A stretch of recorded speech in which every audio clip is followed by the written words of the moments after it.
Previously on fisheye view, the world outside Jocelyn's door stopped being a quiet threat and stepped directly into her life.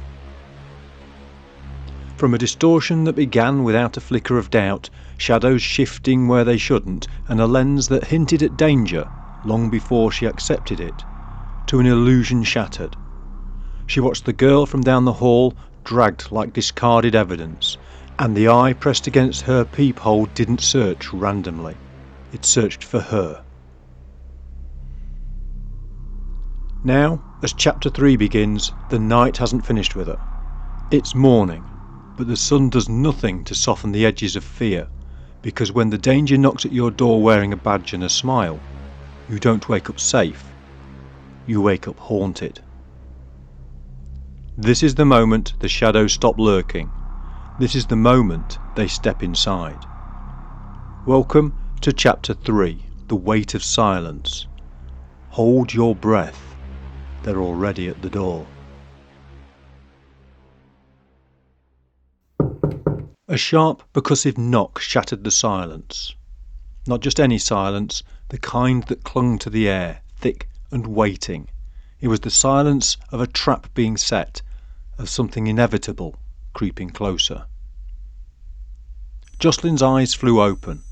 The cold floor had stiffened her limbs, but it was the memory of last night that truly kept her frozen. The bloodshot green eye pressed against the fisheye lens. Another knock, louder, harder, more impatient. Her pulse spiked. No one knocked like that at this hour unless they expected an answer, unless they already knew that she was inside. A voice followed, smooth and practised. "Police, madam. PC Hutchinson, we need to have a quick word." Ice threaded through her veins. She moved carefully, every step deliberate as she approached the door. Pressing her eye to the fisheye lens, she took them in. 2 officers. Hutchinson, the one who had spoken, wore a well-rehearsed smile, too polished to be sincere. His partner, though, he shifted on his feet, his gaze flicking up and down the hallway like a man who didn't want to be there. Jocelyn's fingers gripped the chain lock. This wasn't a wellness check, this was something else. "What's this about?" she asked, keeping her voice steady. Hutchinson held up his warrant card, tilting it slightly towards the peephole.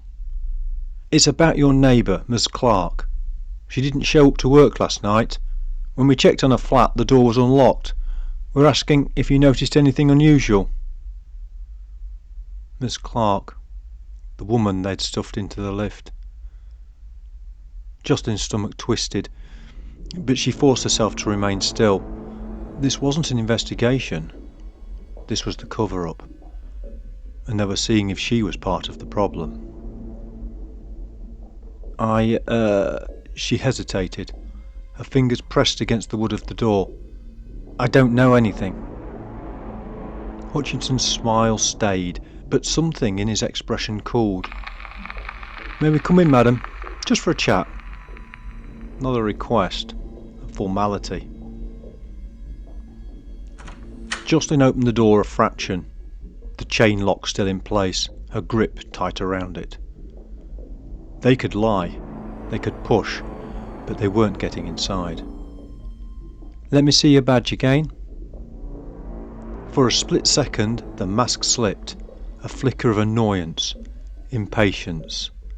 Then it was gone, replaced with that same effortless charm as he lifted his badge once more. His fingers tensed. No, she knew that movement. He wasn't showing her the badge, he was moving to rip the chain out. Jocelyn threw herself backwards just as Hutchinson lunged, and the door exploded inwards with a sickening crack, the chain snapping free from the frame with a shriek of twisted metal and fractured wood. The force sent her stumbling, her shoulder slamming into the floor as the officers poured in.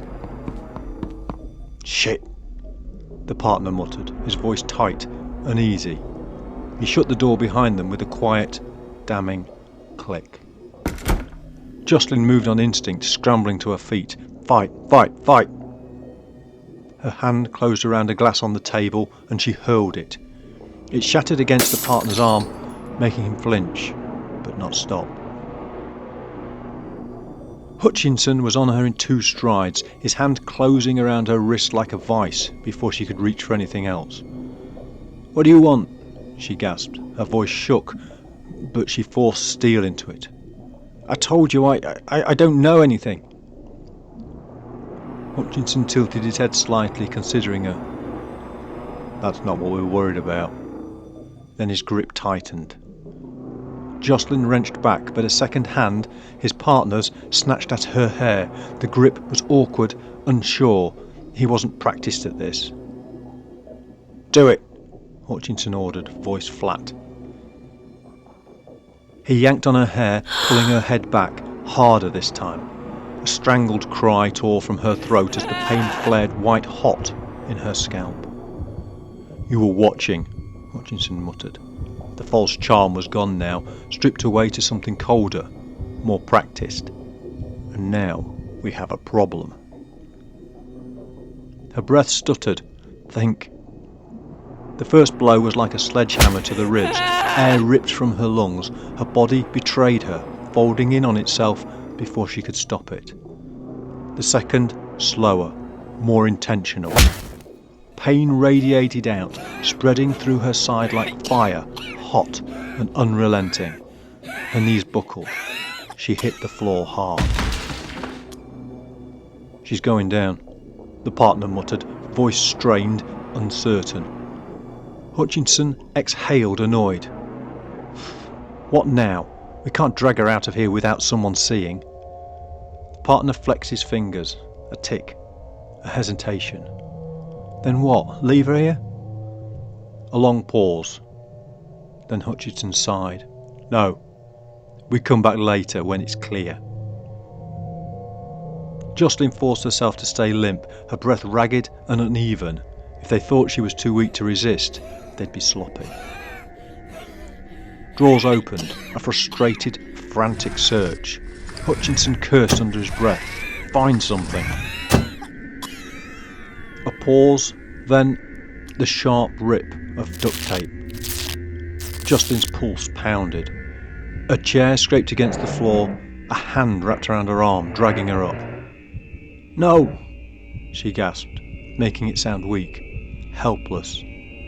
Hutchinson forced her into the chair. Tape wrenched tight across her torso, pinning her arms. Sloppy, rushed, but tight.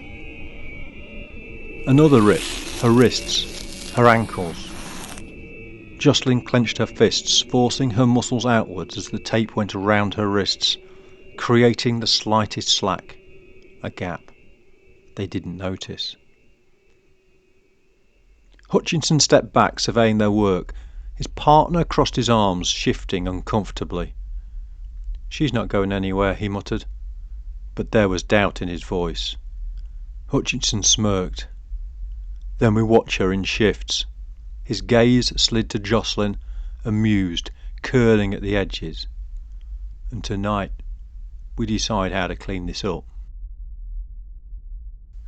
Jocelyn didn't move. She didn't react. Not yet. Hutchinson turned to his partner. "You take the first shift. I will leave you at noon." The other officer swallowed hard, nodding, and the door clicked shut as Hutchinson left. Only then did Jocelyn let out a slow, shuddering breath. Her fingers flexed. The tape wasn't as tight as they thought. They thought she was trapped. They were wrong.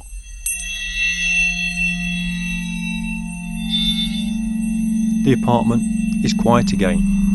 Too quiet. Kind of quiet that doesn't soothe, but watches. Jocelyn sits bound to a chair, bruised, hurting, breath unsteady. But she's not broken. Not yet. Because even in the darkness of her living room, surrounded by the stench of fear and the echo of threats, something stronger had surfaced. A spark of calculation, a refusal, a plan. They think she's helpless. They think the tape is tight. They think they can come back tonight and finish what they started. But they forgot something crucial. Jocelyn has already seen the worst they can do, and survived it. The fisheye lens twisted her world long before they ever stepped inside, but now she sees clearly. The monsters aren't in the shadows. They're in uniform. And as the tape strains beneath her wrists, as her pulse steadies, as her breath slows, Jocelyn is no longer waiting for rescue. She's preparing for war. If you're following Jocelyn's story and want to know what happens next in Fisheye View, don't forget to like, subscribe and hit the notification bell so you don't miss Chapter 4. The silence won't hold much longer, and neither will she.